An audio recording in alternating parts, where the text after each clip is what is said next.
শানে বান্ধা তোর হিয়া পাইলো তোর নিষ্ঠুর কাছে ও স্বামী জন আপনি অনেক দামি।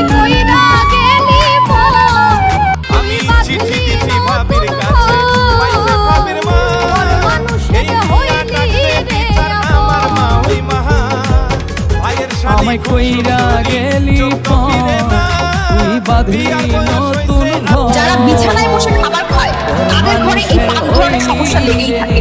এক, এই ধরনের লোকেদের ঘরে কেউ না কেউ সবসময় অসুস্থ থাকে। তাদের বাসায় যত টাকাই অসুখ না কেন টাকায় বরকত থাকে না। স্বামী স্ত্রীর ভিতর কারণ ছাড়াই ঝগড়া